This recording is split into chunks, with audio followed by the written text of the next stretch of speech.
haben noch einen Spot gefunden. Auf jeden Fall dürfte man da ein Feuer machen. Und das wäre natürlich sehr krass.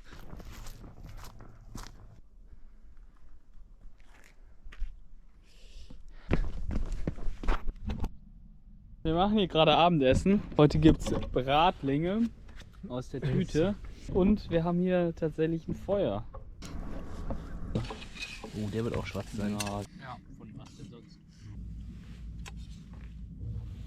Leben heiert.